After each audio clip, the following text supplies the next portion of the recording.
नमस्कार दोस्तों, मैं डॉक्टर अरविंद श्रीवास्तव, होम्योपैथिक विशेषज्ञ मऊ से अपने चैनल हेल्दी हरदम में आपका स्वागत एवं अभिनंदन करता हूं। दोस्तों, कब्जियत, कॉन्स्टिपेशन यानी पेट का साफ न रखना, ऐसा लगता है कि पेट का मर्ज है, लेकिन मैं आपको बताना चाहूंगा कि 70 से 80% बीमारियों का कारण पेट का साफ न रहना या सही से डाइजेस्ट न होना। जो भी चीजें हम खाते हैं अगर वो सही तरीके से डाइजेस्ट न हो, जो न्यूट्रिएंट्स हम ले रहे हैं भोजन में अगर वो प्रॉपरली हमारे आंतों से एब्जॉर्ब होकर के हमारे शरीर को नहीं लगेगा, तो आप समझ सकते हैं कि यह जो कब्जियत है यह न केवल कई बीमारियों को जन्म देगा बल्कि हमें कमजोर करेगा, और केवल शारीरिक रूप से ही नहीं दोस्तों, आगे चल करके यह हमें मानसिक रूप से भी परेशान कर सकता है।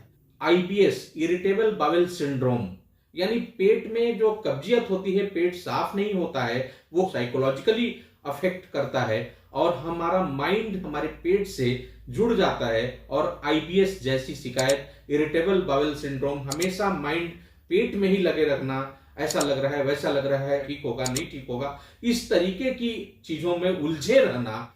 और शायद ही कोई ऐसा व्यक्ति हो दोस्तों जो अपने जीवन काल में इसके शिकार न हुए, जिसे हम सभी को अच्छे तरीके से जानना जरूरी है कि कब्जियत क्या होती है, क्यों होती है, इसके प्रमुख कारण क्या हैं, इसको कैसे हम दूर करें, क्या हम बिना दवा के पूरी तरह से इससे निजात पा सकते हैं, और क्या होम्योपैथी में इसके लिए बहुत सटीक और अच्छी दवाएं हैं। तो दोस्तों आइए हम जानते हैं कि कब्जियत होती क्या है।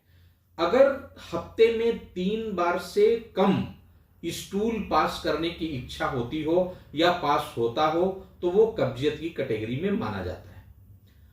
अगर जोर देना पड़ता है, देर लगती है, काफी प्रयास करना पड़ता है, काफी हार्ड स्टूल होता है, नॉटी स्टूल होता है और तकलीफ देता है होने में, या पेट में मरोड़ और दर्द पैदा करता है, या आपको हूल, मिचली, उल्टी जैसी या गैस की शिकायत पैदा होती है, इसी को कब्ज कहते हैं। दोस्तों, जो प्रमुख कारण है उसमें यह है कि अगर आपका लाइफ स्टाइल है, रहन सहन है, वह सही नहीं है तो यह हो सकता है। उसमें शारीरिक रूप से आप सक्रिय नहीं हैं, श्रम नहीं करते हैं और बहुत ही आराम तलब से लाइफ व्यतीत करते हैं, तो आप कब्जियत के शिकार हो सकते हैं। अगर हम अपनी डाइट में ज्यादा तौर पे fast food, junk food, fried food या मैदे से बनी हुई चीजों का इस्तेमाल करते हैं, समय से भोजन नहीं करते हैं, या हम पर्याप्त मात्रा में पानी का सेवन नहीं करते हैं, तो भी हम इसके शिकार हो सकते हैं। जो तीसरा कारण है दोस्तों, अगर हम धूम्रपान की आदत है या अल्कोहल का इस्तेमाल करते हैं तो भी हम इसके शिकार हो सकते हैं। चौथा जो कारण है वो है ओबेसिटी। अगर हमारा वजन बहुत ज्यादा है, भी एक बहुत बड़ा कारण है कॉन्स्टिपेशन का।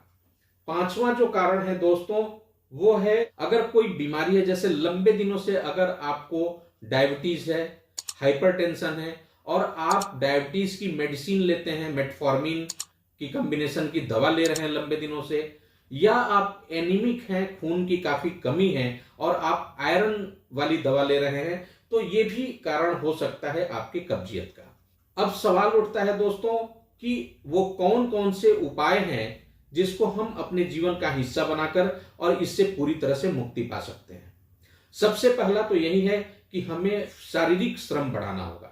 अगर हम किसान हैं तो फिर कोई दिक्कत ही नहीं है, अपने खेत में परिश्रम कर सकते हैं। अगर हम व्यापारी हैं, हम सर्विस वाले हैं, अगर हम ऐसा ऑफिस चलाते हैं या इस तरह के वर्कर हैं जो हम बैठे रहना हमारा काम है, तो भी हम 1 घंटे का कम से कम शारीरिक श्रम कर सकते हैं। 45 से 50 मिनट तेज तेज टहलिए, आप योग प्राणायाम एक्सरसाइज करिए, या आप कोई भी ऐसा जो भी आपका इंटरेस्ट का सब्जेक्ट हो, डांसिंग है, स्विमिंग है, ये सारे चीजों को आप अपने जीवन में अपना सकते हैं। और इस तरीके से आप फिजिकल वर्कआउट अगर करते हैं तो न केवल शरीर में पॉजिटिव हार्मोन का सिक्रेशन होगा, सकारात्मक मन होगा, विचार होगा, शरीर होगा, बल्कि कब्जियत भी आपकी काफी हद तक दूर हो जाएगी। दूसरा, डाइट में अगर आप फ्राइड फूड ले रहे हैं, जंक फूड ले रहे हैं, फास्ट फूड ले रहे हैं, मैदे वाली चीजों का इस्तेमाल ज्यादा कर रहे हैं, या बहुत ज्यादा नॉनवेज और ऑयली स्पाइसी चीजों का इस्तेमाल कर रहे हैं, तो इसे आपको कम करना होगा।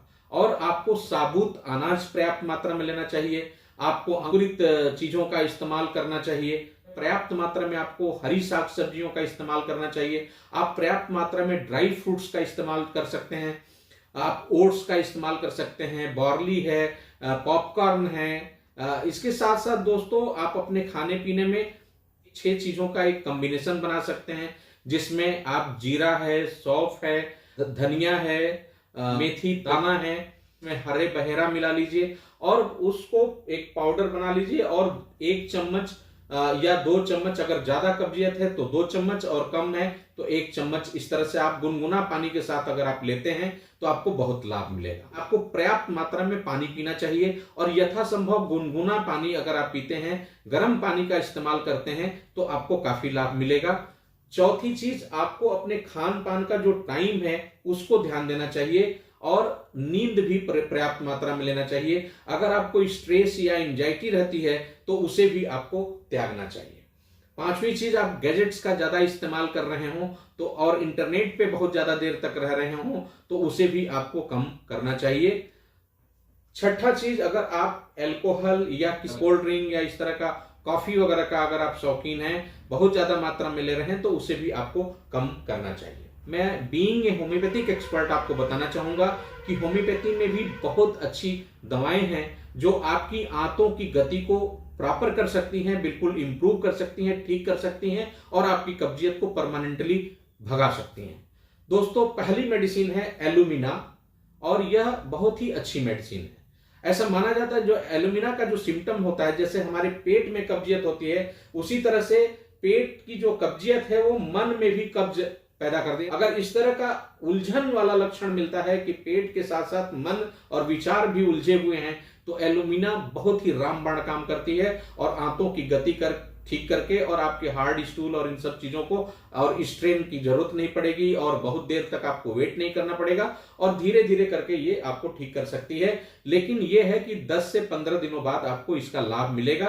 तो आपको लगातार एलुमिना 30 या 200 पावर का सुबह शाम सेवन करेंगे तो 15 दिनों में जाकर के आपको लाभ मिलना शुरू हो जाएगा।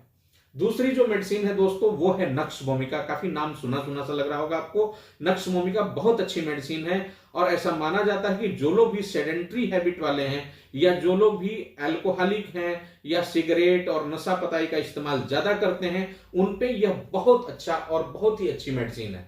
हमारे जो क्लर्क भाई हैं, हमारे जो डॉक्टर्स भाई हैं या वैसे लोग, व्यापारी लोग जो बहुत देर तक, लंबे देर तक बैठ करके जिनको काम करनी होती है वो इसका इस्तेमाल कर सकते हैं, या जिनके पास काम का बहुत ज्यादा प्रेशर रहता है, लोड बहुत ज्यादा रहता है, वो अगर इसका इस्तेमाल करते हैं तो उनको बहुत अच्छा लाभ मिलेगा। इसका जो लक्षण होता है वो यही होता है कि आप जा भी रहे हैं, प्रयास भी कर रहे हैं, थोड़ा थोड़ा करके हो रहा है, लेकिन मन सेटिस्फाइड नहीं हो रहा है, पूरी तरह से आपकी आंत जो है इवैक्यूएट नहीं हो रही है, बाहर नहीं हो पा रहा है स्टूल। इसके अलावा 2 मदर टिंचर है जो बहुत ही रामबाण की तरह से काम करता है। उसमें पहला है हाइड्रेस्टिस्कैन। हाइड्रेस्टिस्कैन मदर टिंचर बहुत ही रामबाण की तरह से काम करता है और 15 से 20 बूंद गुनगुना पानी में सुबह शाम लेना चाहिए। 10 से 15 दिन तक इस्तेमाल करना चाहिए और फिर इसको थोड़ा विराम देना चाहिए, इनको रोक देना चाहिए, क्योंकि लगातार लंबे दिनों तक मदर टिंचर का सेवन कतई नहीं करना चाहिए। और चौथी मेडिसिन है दोस्तों कैस्केरा सैगरेडा। कैस्केरा सैगरेडा यह भी मदर टिंचर यानी क्यूब फॉर्म है और इसको भी 15 से 20 बूंद गुनगुने पानी के साथ सुबह शाम लेना चाहिए। यह पेट को बहुत अच्छी तरीके से साफ कर देता है और बहुत जल्दी बीमारी को दूर कर देता है। दोस्तों, हमें उम्मीद है कि यह वीडियो आपको जरूर अच्छा लगा होगा और आपके काम का होगा। अगर आपको अच्छा लगा तो कमेंट करिए और कोई समस्या हो तो भी आप अपना इनबॉक्स आकर के लिख डालिए। मैं कोशिश करूंगा कि उसका समय से जवाब दूं और ज्यादा से ज्यादा लोगों तक इसको पहुंचाइए ताकि अधिक से अधिक लोग लाभान्वित हों। दोस्तों, अगले वीडियो में आपको बताना चाहूंगा कि वो कौन कौन से फूड आइटम्स हैं या वो कौन कौन सी ऐसी 8-10 चीजें हैं जो आप खाएंगे और उसमें क्या चीज ऐसा पाया जाता है जो कैसे आंतों की गति को ठीक कर देता है और आपकी कब्जियत को 200% ठीक कर सकता है। देखें, सुने, समझें और अधिक से अधिक शेयर करें। नमस्कार दोस्तों।